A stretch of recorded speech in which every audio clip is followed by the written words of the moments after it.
Good afternoon. Welcome to our session, Exploring Black Parents' Experience with Private School Choice. My name is Tim Abram. I'm the Associate Policy Director at ExcelinEd, and I'll be serving as the moderator for this afternoon's conversation. Thank you for joining. I would like to encourage each of you to ask questions on the room chat as the conversation unfolds, and join us on social media as well at #EdPalooza.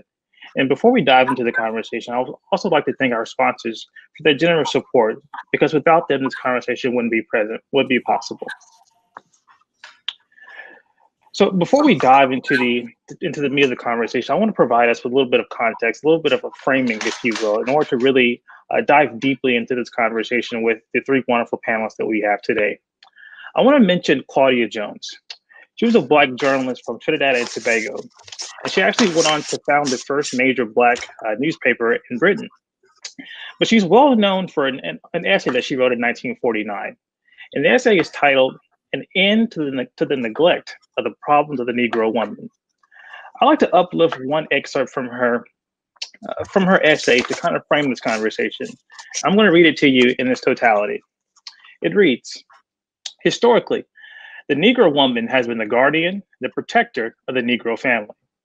From the days of the slave traders down to the present, the Negro woman has had the responsibility of caring for the needs of the family, of militantly shielding it from the blows of Jim Crow, of rearing children in an atmosphere of lynching terror, segregation, and police brutality, and of fighting for an education for the children." This was written over 71 years ago, and unfortunately, a lot of these same things are still present to the conversation today, and even the social realities that we face.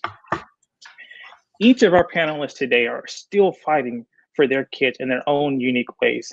And let me take a moment to introduce each of them. We have Charlonda Brown from North Carolina. Her child participates on the North Carolina's Opportunity Scholarship Program, and she'll tell you a little bit more about that when her time comes.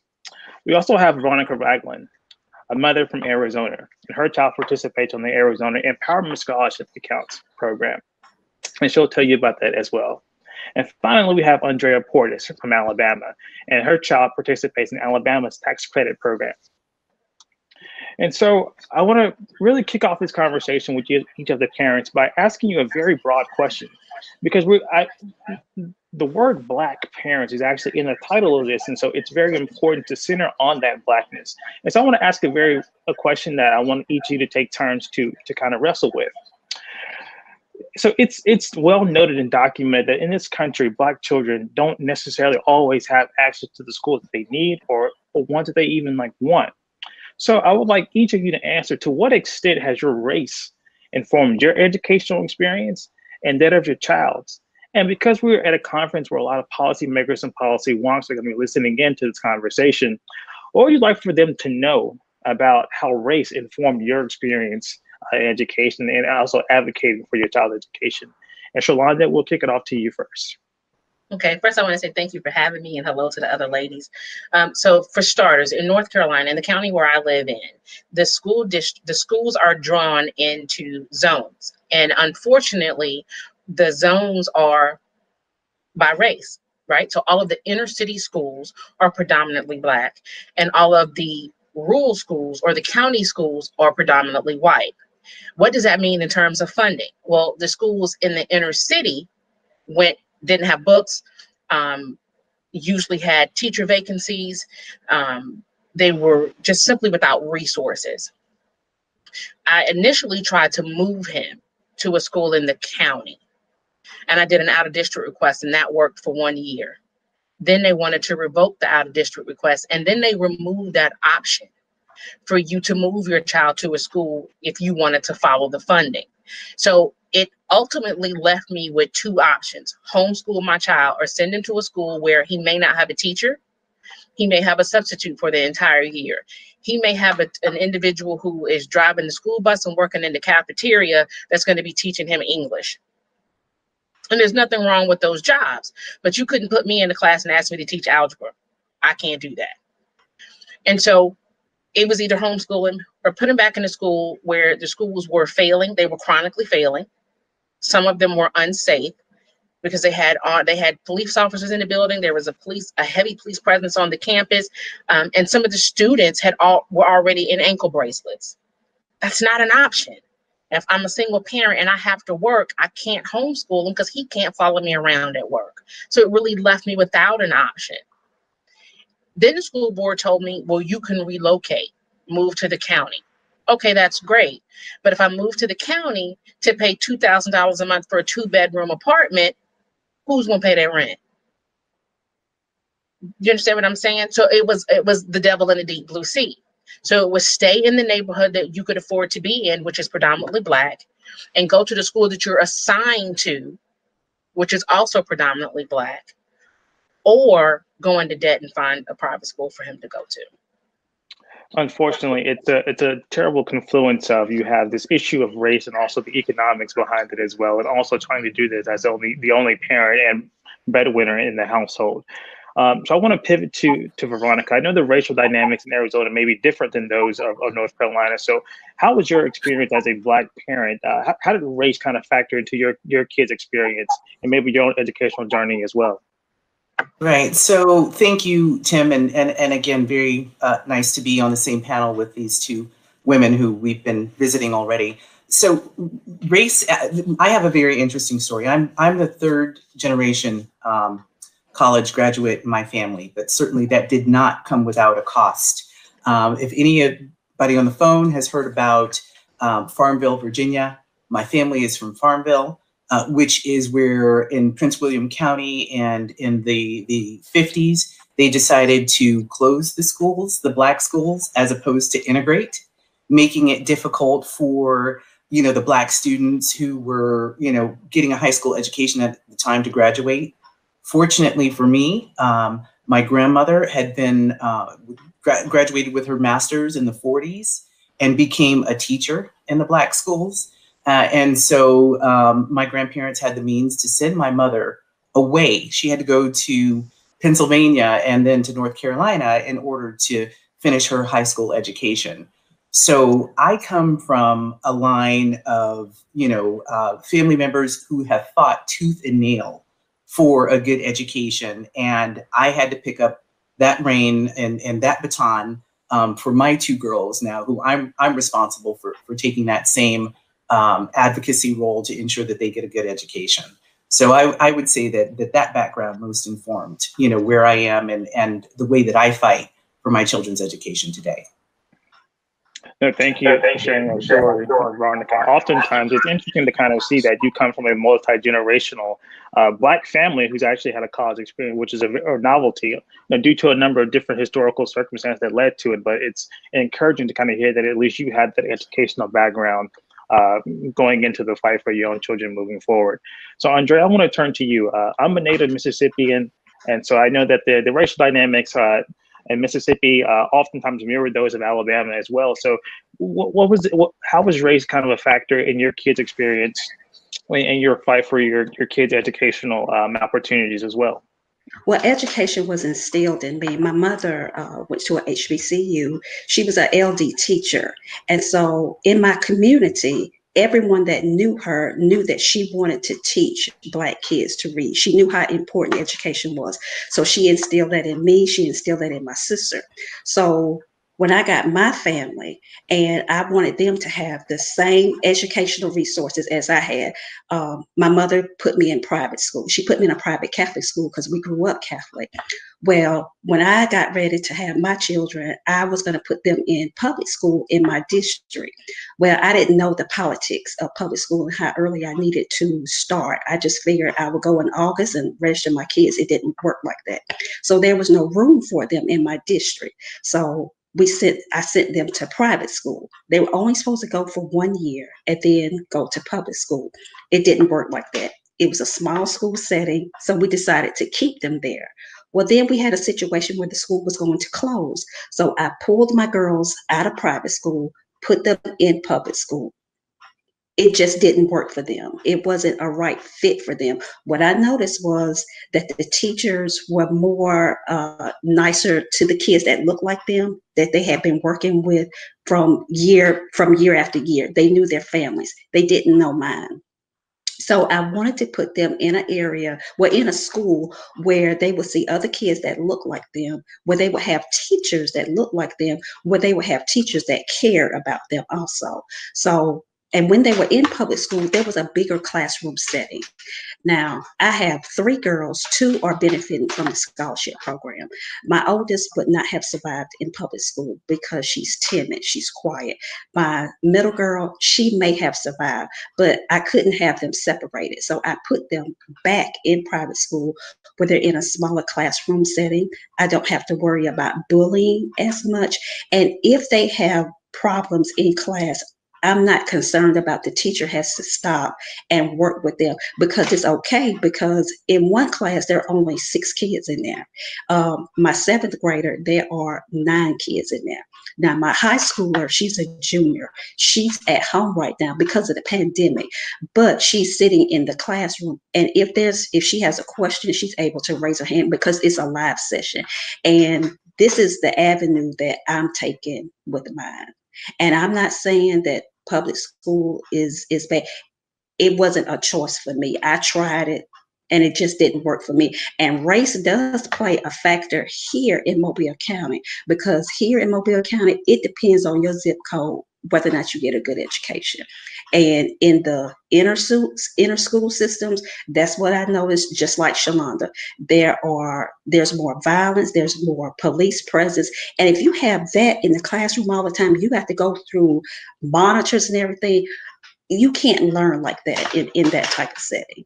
And what I've noticed is in the county schools, they have more resources. We have schools here that have been on the failing school list for years, but yet money is still pumped into those classrooms, into those schools, and we don't know why. We have a school here that's failing, that has an engineering program. They don't have any math teachers, but you don't want to give just a small portion of that money to parents who want the same type of education as the county parents have for their students. And I don't know what it is about that they're threatened about it, because I want a good education for mine just like they want a good education for theirs.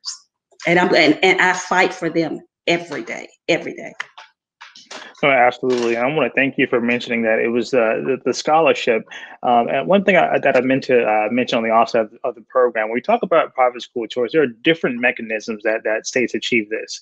And so some states, similar to Alabama and Andrea, they have a tax credit scholarship program. And this is basically when an individual or corporation, they'll donate to a scholarship granting organization.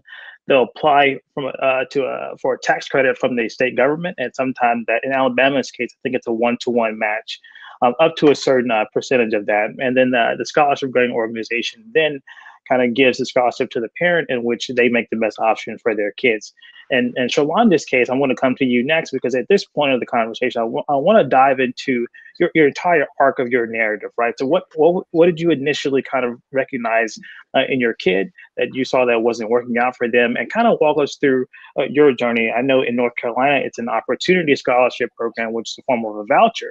And vouchers in this sense is where a parent will get the dollars that were normally allocated for the student's education, and to use that in the form of a voucher to take those same funds to a private school. And so that's one different mechanism as well.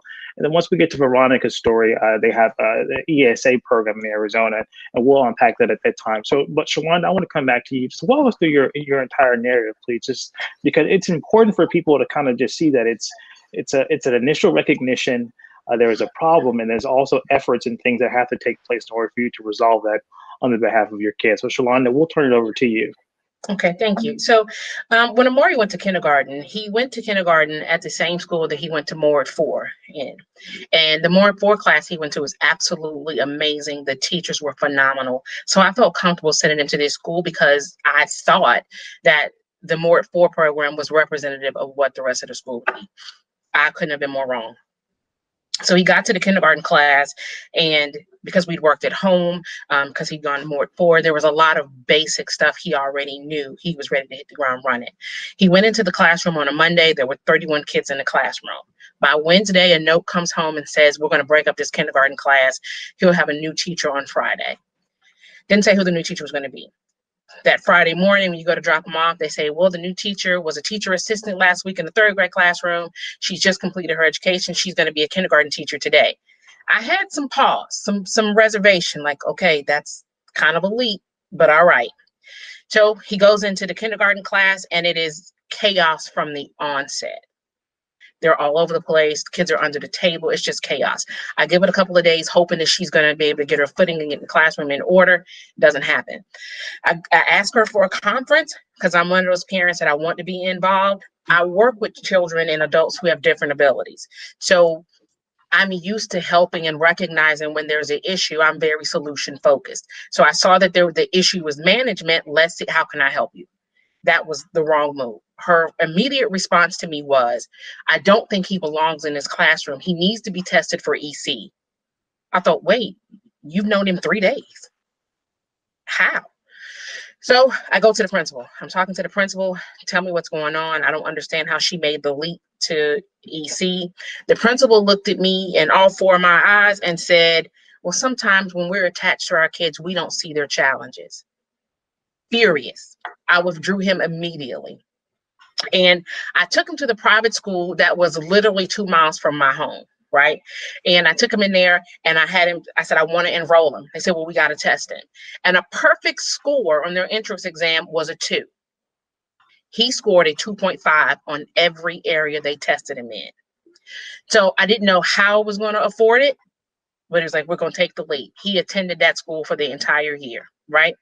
When he attended, now we're 6 months into the year when he went into kindergarten, and the teacher said to me, yeah, he's 6 months behind, but I'm confident. At the end of the year, he didn't only catch up, he surpassed his classmates. Unfortunately, the school closed, right? So we got 1 year there.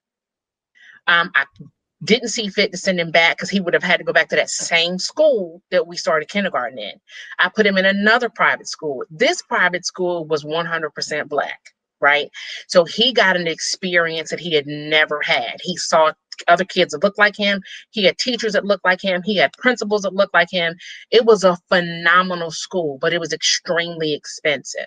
And the tuition was continuing to increase because, again, I'm a single parent. Now, the tuition at the previous school was $298 a month. Now we've jumped to $595 a month plus. We did that for an entire year. And when they did the increase that the tuition was going to go to over $700 a month, I thought, I can't do that. This is the breaking point. That school also closed because parents all said, we can't do that. We transitioned to a 3rd private school. This was the worst because he went into a 98% white school, which initially was okay, and he was learning. He was lonely, but he was learning. I go to pick him up in the car line, and when he gets in the car, his first thing to me, he says, Mom, what's an N-word? I said, what do you mean? He said, what's an N-word? So I said, well, who said that to you? And he pointed, and his dad said he couldn't play with any N-words, and then he bit me. Now, on his arm, he had a bite the size of a fist, and it was red. And some parts of it were purple. And so when I get out to go ask, first of all, why did this child bite him and nobody called me? Second, what did you do about this parent and the slur that they made? The principal said parents are entitled to their opinions. Oh, okay. Withdrew him. He went into public school. This is 3rd grade. We're in the public school. He got to public school and he was extremely bored because the stuff that they were doing then in the 3rd grade, he had done in the 1st grade.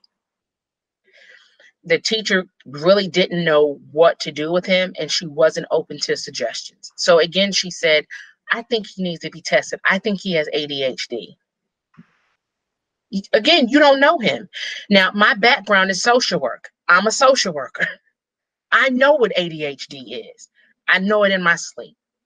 My defiance was to take him and have him tested.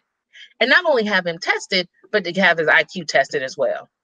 And when I returned with that information, that was the worst thing I could have done because now a target was on his back. He was her main enemy.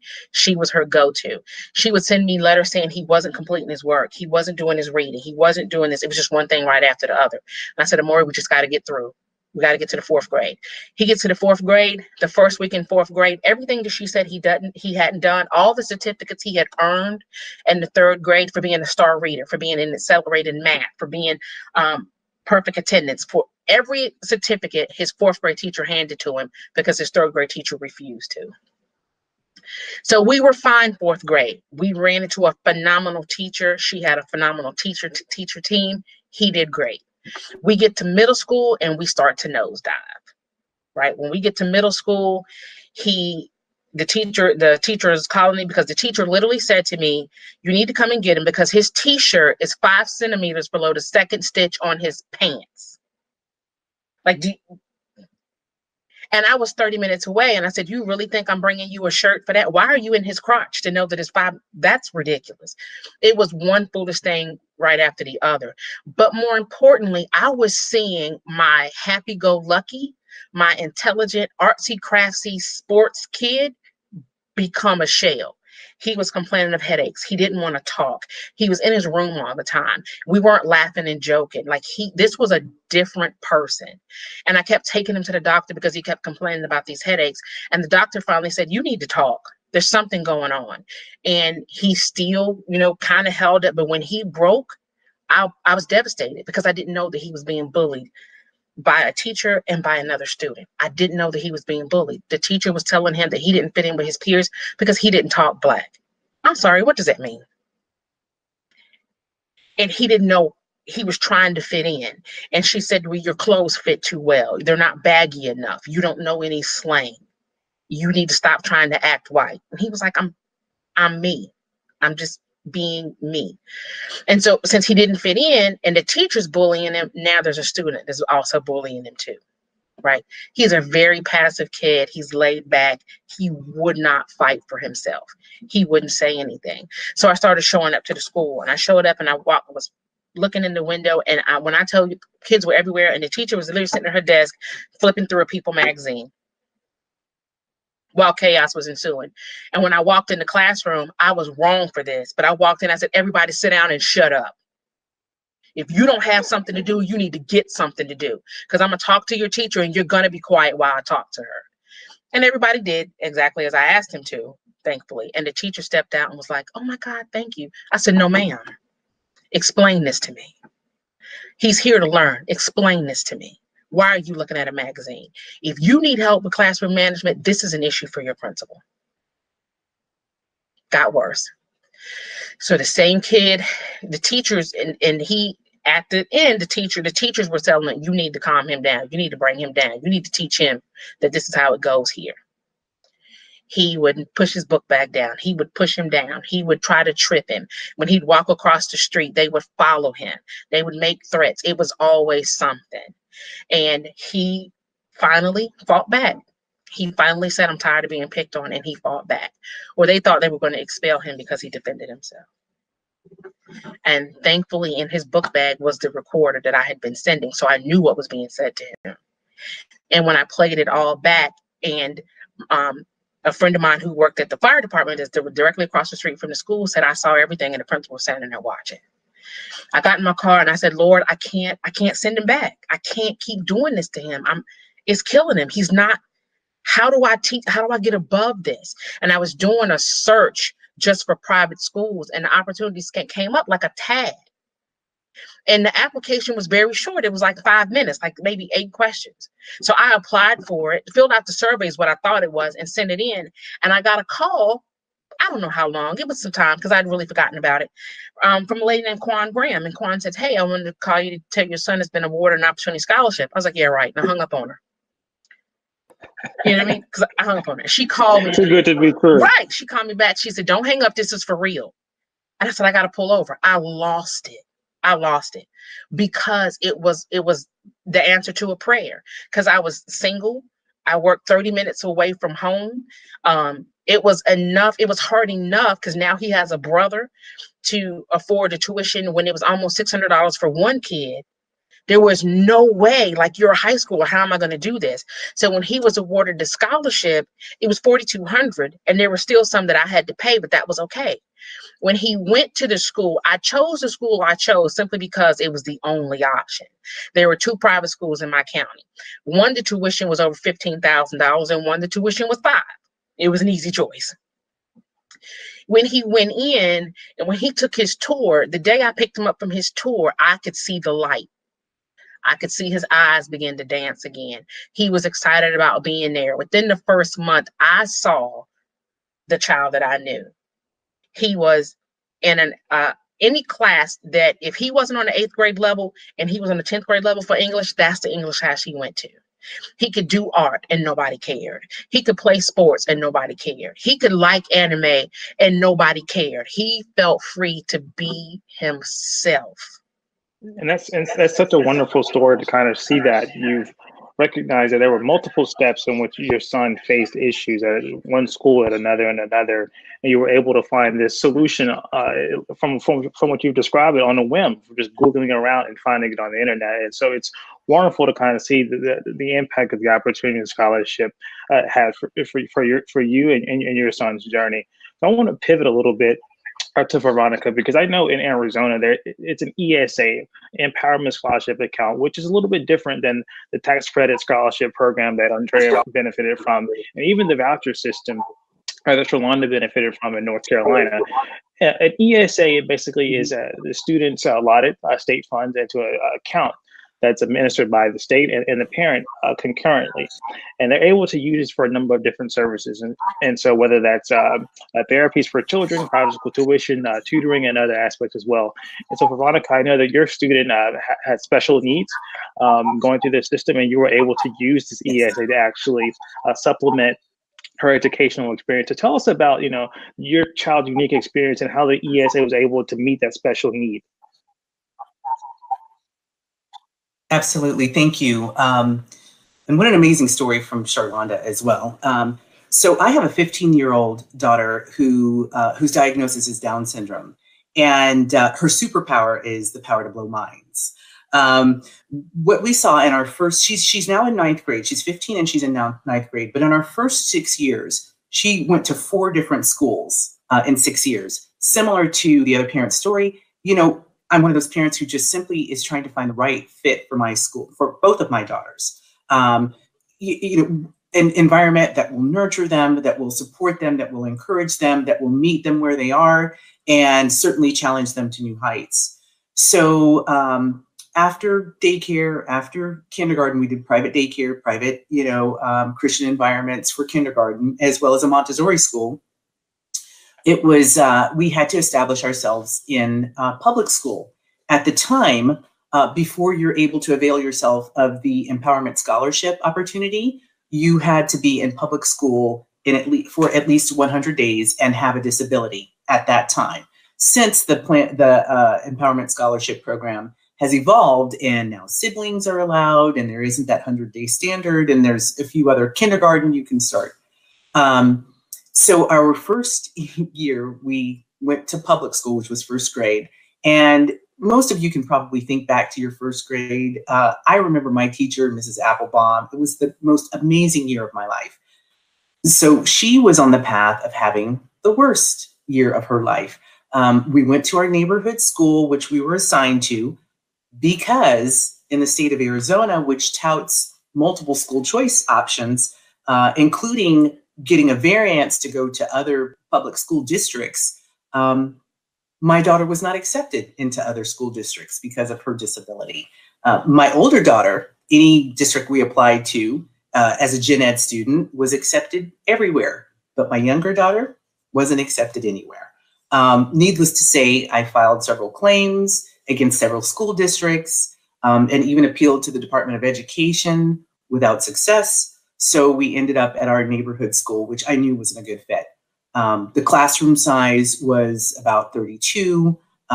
It was a nice area, nice zip code, supposedly one of the higher rated schools, but certainly didn't have the same goals that my family and I had for educating our daughter. We believe in inclusion, and especially as early as the 1st grade. She was already reading She was already writing her name. She was definitely in the ballpark with all the rest of the students. So that learning gap was not so severe that a teacher would have to jump through hoops in order to, teach and to nurture her and meet her where she was. She was pretty much there with maybe mild support. But I think the teacher was afraid. I think the teacher didn't feel the support of the administration. Our IEP sessions were through the roof, if you can imagine. And I'm actually a licensed attorney, and I had a difficult time, technically as well as emotionally, having these fights with my daughter, on behalf of my daughter. So needless to say, our first grade experience in public school lasted a little bit less than the 100 days. But I pulled her out after she would come home. She would just, by the time I picked her up, get to the car, she would contain herself. But when we got to the car, she would just start weeping. And then I learned from the teachers that she was spending 20 minutes, 15 minutes in the bathroom. She would not come out. She was physically showing signs, alopecia. Her hair started falling out. She's got beautiful long hair. So what she couldn't necessarily articulate, she was definitely demonstrating in physical symptoms. So we just pulled her. And that ended up being a fight because, again, we hadn't necessarily met the 100 days, but I wasn't going to let my child stay in the public school another day.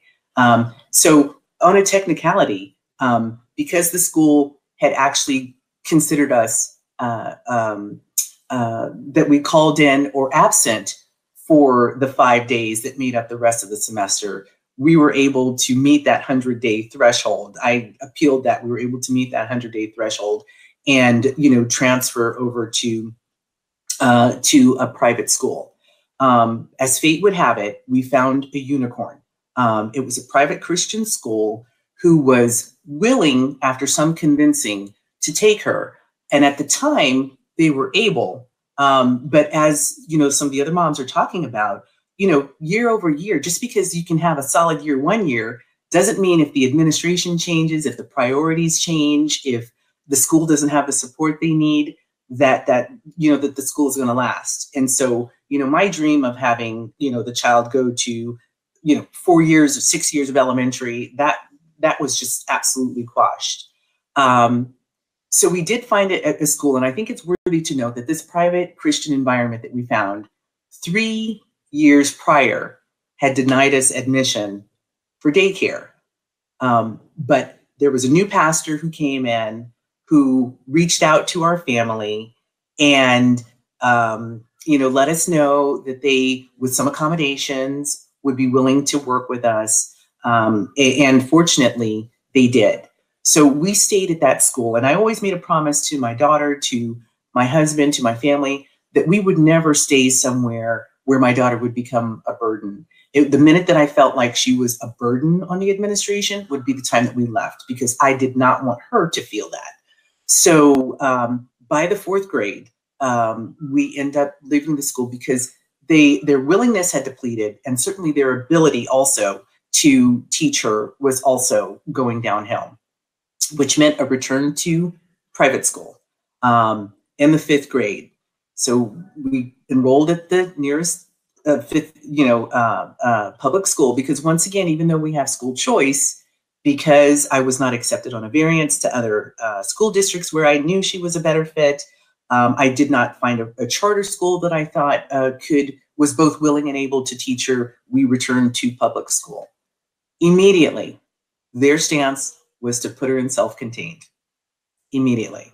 Again, not our goal as a family, but certainly understandable in terms of, I don't look down on it. I think that certainly it absolutely has its place. So we sort of gave it a try. What I saw was regression.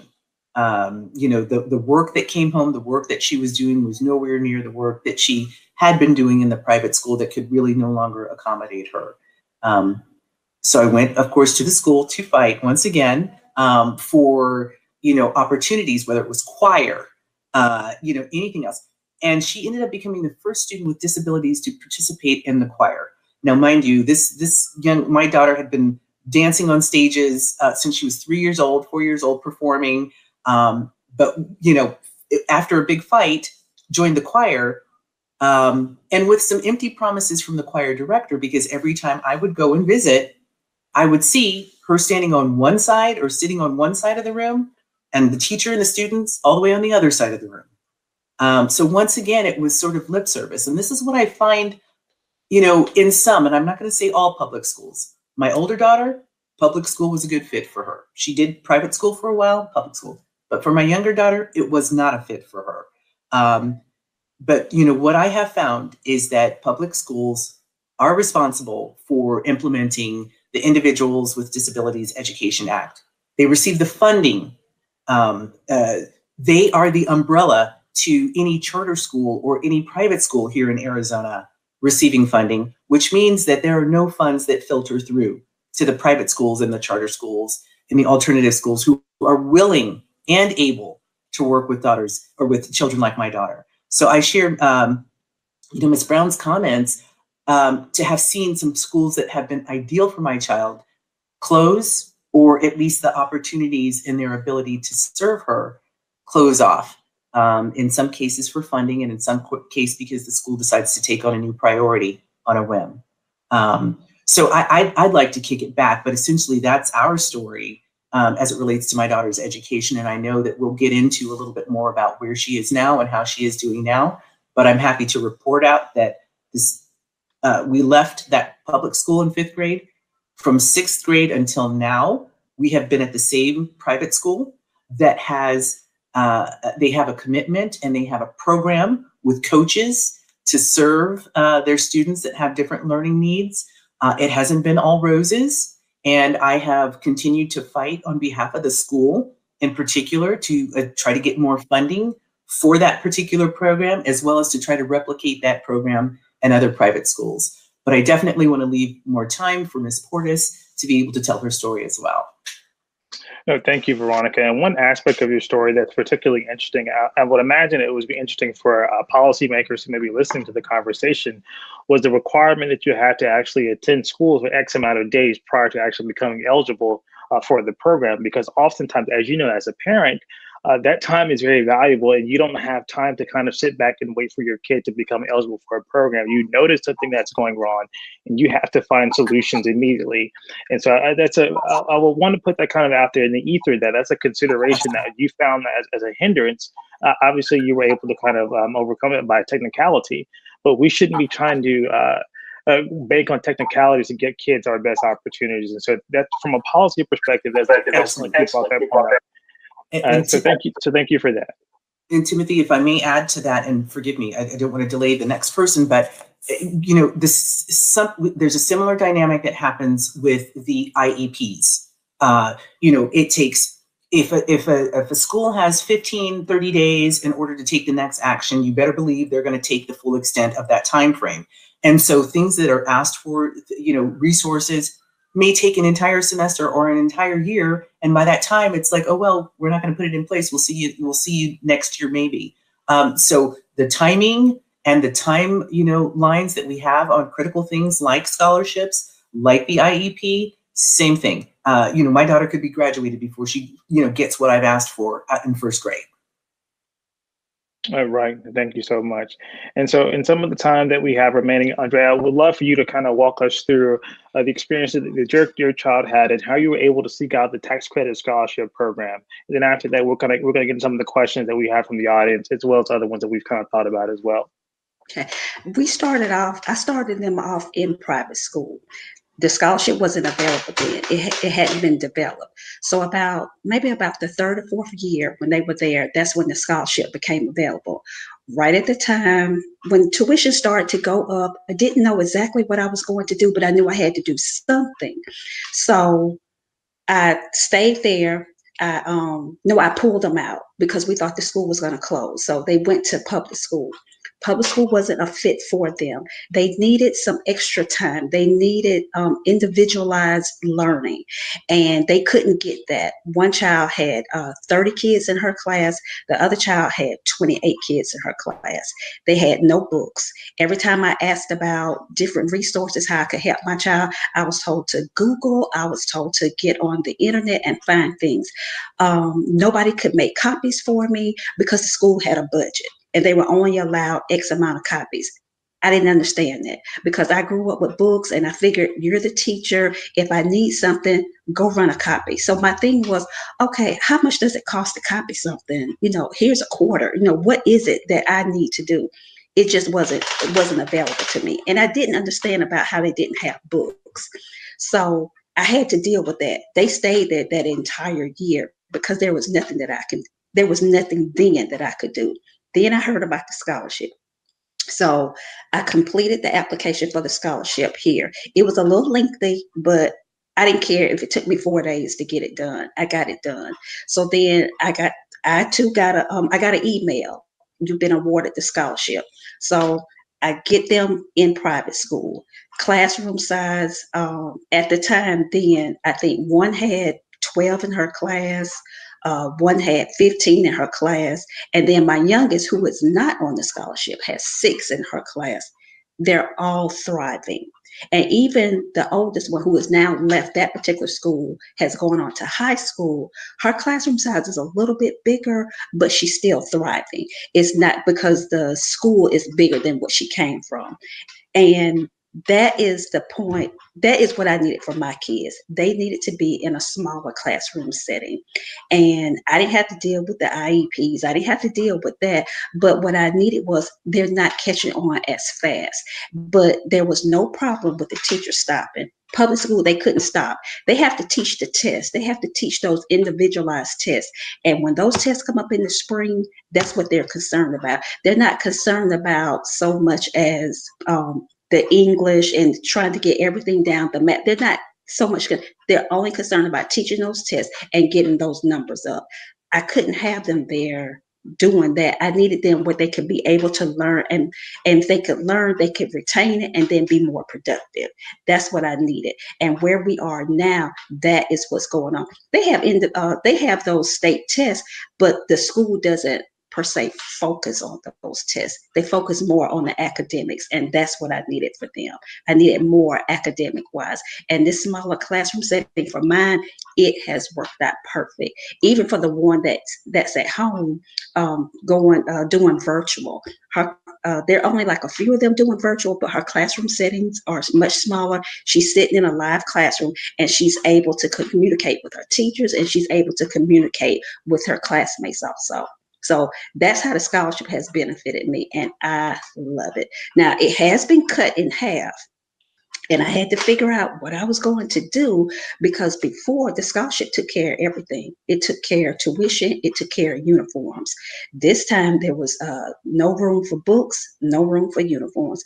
But I figured, if I could stop going to get hair appointments, if I could stop buying clothes from the mall, if I could stop the Amazon truck from coming here for my kids, that's what I was going to do. And that's what I did. And I'm doing just what the other parents are doing, making sacrifices I'm making sacrifices for mine, just like they've made sacrifices for theirs.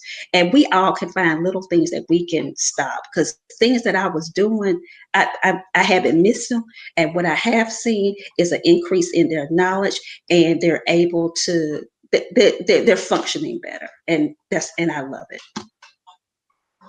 Yeah, I know that that 2-day prompt deliveries makes it very difficult for us to kind of walk away from it. So I understand the plight, and I face it myself.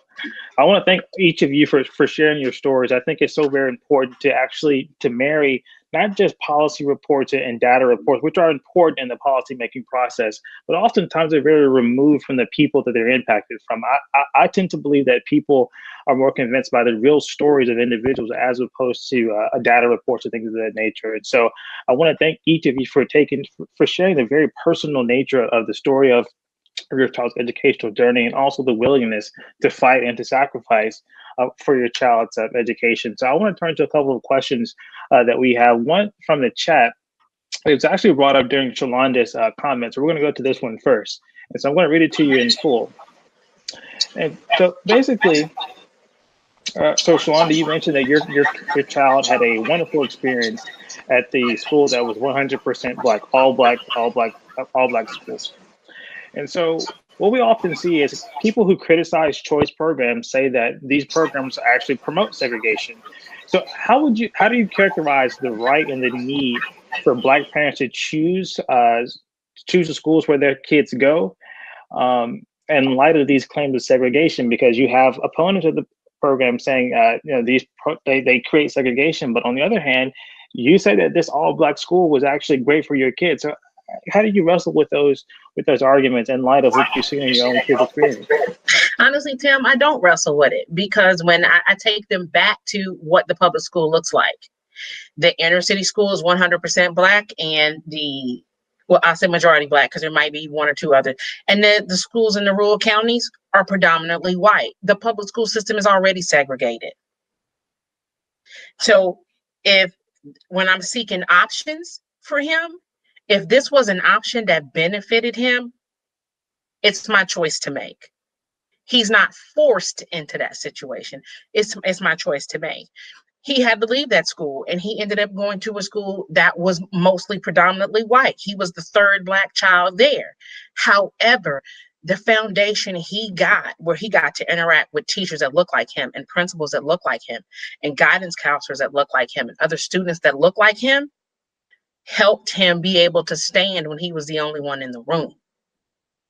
So let's start at the public school level. Let's desegregate, or let's integrate the public school, and then we can point fingers at the choices that parents make, or the small private schools that pop up. I mean, that's an excellent point. I think if you look at how if you look at the community that people choose to live in, oftentimes they're very homogenous, and oftentimes that's going to reproduce in a homogenous school based on where people choose to live. And so, to your point about public schools being segregated, I think I read something a while back that if you look at New York City schools today, they're as segregated now as they have ever been in the height of the civil rights movement. And so, your point is well taken. I want to, Veronica or Andrea, did you want to have any contribution to that question as well? Veronica, we'll kick it to you. Well, absolutely. I think the point should be that Charlonda is looking for a school that where her son is comfortable, and as long as that school is not intentionally excluding other people and other races, certainly we have schools that are gender based as well, and so it should be a choice, which is my point. And again, as long as the school that may be predominantly Black is not excluding Asians or Caucasians or anybody else from attending, I think it's her choice. Kudos. And what I find here in Mobile County, when you try to get your kids in a better school, and sometimes better is private, not all the time, but what we find here, the schools will raise the tuition. They will raise the tuition just to see if you really want your child to go to this school. And I have 3. Most schools wouldn't take, because mine are at an all-Black school, most schools wouldn't take all 3 of them because of the scholarship program. They want a scholarship. They have so much room for scholarship kids, and they have so much room for paying kids. And they want more per se paying kids because they want to keep a certain demographic at that school. And we see, and race is a big deal here. And like I said, the zip code here in Mobile County, it all depends on your zip code, whether or not you're going to get a good education here. Because here in Mobile County, they will build schools out in the county for certain neighborhoods. We have schools that stay under the radar because they're for certain neighborhoods. And we know what those neighborhoods are, the better schools. And then when you go downtown, when you're downtown, those schools when you hit downtown. And it's not fair. And so what we keep doing is we just keep fighting and just keep fighting. And we have to fight for our kids, because it's sad that the same thing that's going on in 2020 was going on in the 60s and the 50s. And that is pathetic that we're fighting that same fight. No, I agree with you wholeheartedly, and it was kind of captured in that quote that I mentioned at the very beginning of the conversation, is that people have been recognizing these issues for decades, and even the very nature of the language that we use to talk about the issues hasn't even changed over these last 70 or so years since that quote was written. I do have another question for each of you to kind of ponder on as we kind of walk through this conversation as well. I know that I think Charlonda mentioned that maybe her application was somewhat simple and easy and whatnot, but thinking about, fighting for your kids' education and actually accessing these programs, was there any particular part of the process, thinking about the policymakers who may be considering these kind of programs in their states, was there any area of the process that was more difficult or easy? We'll kick it off to Charlonda. We'll start with you this time first. So the application part was very short. What was difficult was the scholarship. The program wasn't well known. So there weren't a lot of schools that knew about it, not a lot of schools that knew how to accept it. There wasn't at the time like a place you could go, a website you could go to answer your question. So a lot of it was trial and error and trying to figure it out. And when you walked into school and you'd say opportunity scholarship, they'd look at you like, what? So there was so much paperwork you would have to bring with you. And the fact that you weren't walking in actually with a voucher and you're saying, okay, you're going to get a payment twice in a year. You're going to get one in the spring and one in the fall. And this is, I can pay this amount until school starts. It was a lot of hassle because they just didn't know.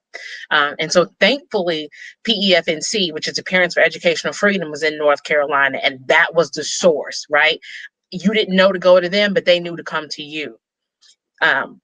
And they started helping and advocating and started linking parents to schools and vice versa. So if it wasn't for PEFNC, it would have been a lot more difficult because there was a number I could give. There was a voice that they could talk to and someone to say, yes, this is the resource and validate what you're coming in with because you got nothing. Yeah, so it sounds like it was a kind of a breakdown between the creation of the program from a policy perspective, but lacking the communication of the existence of the program to more parents and often schools as well. And so that's, again, one of those technical kind of issues that as people are thinking about creating new policies, to really consider the mechanisms that really allow these programs to get the amplification that they need so parents can know that they exist. And so thank you for bringing that point up. Veronica, was there any particular areas that are more difficult or easier for you in Arizona? Well, there was a lot that Charlonda said that absolutely resonated with me. When we pulled my daughter from public school and found, a private school that was willing and at the time able to work with her, the next step began, okay, well, how are we going to pay for this? So fortunately in Arizona, they do also have the state tax organizations that you were mentioning of. So before we found out about the empowerment scholarship, we took advantage of the opportunity for the dollar-to-dollar match. But we had to find all of these, state tuition organization agencies, which there are a ton of them, some geared to different things. And of course, in the middle of the school year, do our best to put in as many applications as we could to, try to get tuition. The next year, we were then poised after talking to parents. We found out about the Empowerment Scholarship Program. At the time, it had many restrictions, as I mentioned, the 100-day rule, you had to be a child with disabilities initially, just different restrictions. But since then, those have eased up. But once we tapped into that, which was a pretty intense application process that starts around the March timeframe, I think we find out around late May or June whether or not we can have an empowerment account for the next year. And essentially what happens is we parents receive a prepaid card, and the amount that's awarded to us is on that prepaid card. And like you were saying at the outset, Tim, there are certain allowable costs that you have to stay within, whether it's tuition, uniforms, different things like that, tutoring, that, initially I was just scared straight and all I did was tuition with it because I didn't want to lose it. There's such a threat to the use of these funds, which there should be, because I would imagine a lot of people abuse them. But it was interesting because once we got into the empowerment scholarship world, we also learned there's a lot of disparity that happens there, whether it's your diagnosis, whether it's the school year, whether it's, so I knew of a family, had an amazing young man with autism, very independent. You could not tell him from the rest of the population. And he was getting over $21,000 on his empowerment scholarship account, whereas my daughter was getting about $5,500. And so you then start having to try to navigate within once you do find, these sources. I have noticed where some schools, because they were, the empowerment scholarship, this is amazing. Private schools trying to sort of build that into their strategy. If we can get enough students that get the scholarship, that can help also provide an income, a revenue base for us until they start finding out, the work that it takes. We're getting this for a reason. because there are some unique learning pieces that go along. So, we also have to make sure that we're careful about the schools taking advantage of this. But for our situation and the way that we were able to navigate with private schools is that my daughter is also long-term care eligible. So things like occupational therapy, speech therapy, physical therapy, we didn't have to ask the private school for that. We're getting it at home from her diagnosis, from other benefits that we had.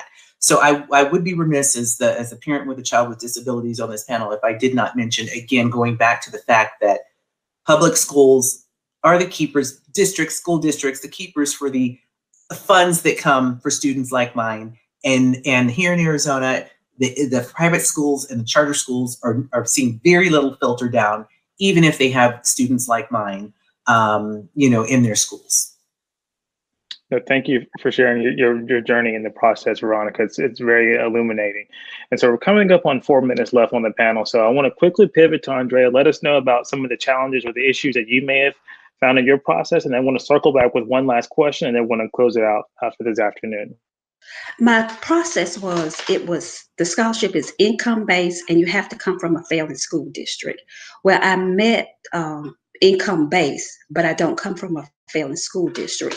But because I had tried public school, I got a letter. I had someone to write me a letter saying that a private school setting would be better for my children. And I guess I got them in on a technicality, because most times you have to meet both of those criteria. But because I kept fighting, and I knew, because I had a little education on my side, because let's just say all parents don't know what to ask. They don't know who to go to. And sometimes they don't articulate as well.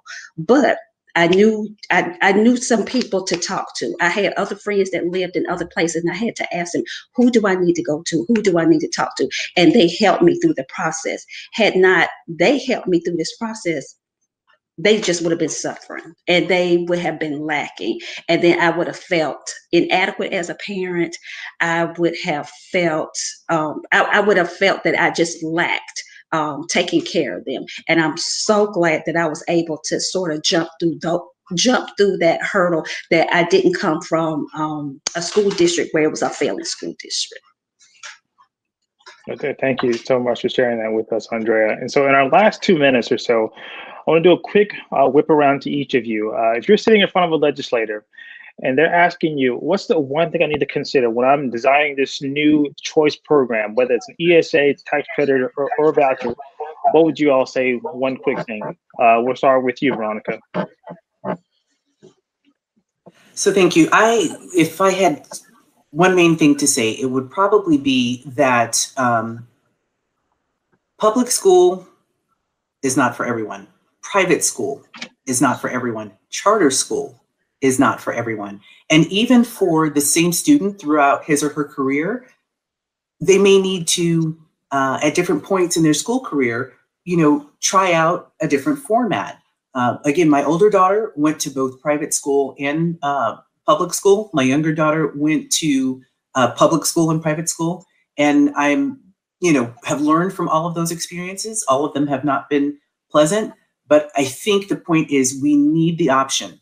We need the option to be able to make the choice for our child, given the funding that's out there, but be able to make the choice for our child, because I think we know what's best and, for our child. And just having that choice has absolutely saved my daughter's first grade, as well as the rest of her school career. Thank you, Veronica. 30 seconds apiece. So, Andrea, what would you say to a lawmaker? What I have said to lawmakers is, I want the same opportunity for my child as you have for your child. And one lawmaker asked me, what makes your child so special? And I said, she's special to me. And I'm not asking you to treat her special. I'm asking you to treat her fairly. That's powerful, powerful. Charlonda, last word to you. I agree with Andrea. When I have spoken to lawmakers, I have 3 sons, and they've all been educated differently. And the youngest one has a different ability. He's an individual with one arm, but we don't see the glass as half full. We see it as half empty. We don't see it as half empty. We see it as half full. And I want choice for my child. I want opportunity for my child. So when you sit down with that pen and you're considering your child and your child's future, think about my child and his future too. His future shouldn't depend on the zip code that I live in. You're right. I mean, it's oftentimes we find ourselves, as it's been kind of mentioned throughout the entire conference, about, the people's zip code aligning them or assigning them to a underperforming school, unfortunately. So it appears that we've reached the end of our time. I want to thank each of you for joining us this afternoon and sharing your powerful stories. Hopefully the individuals will be able to take nuggets of wisdom, as I have, from your conversation and think about them as they formulate new policies. And for those of you who may be watching this at a later time, this recording will be available for 60 days after the conference is over with. So thank you so much for joining, and you all have a great afternoon. Thank you for having me. Bye, ladies. Thank you. See you Bye. soon.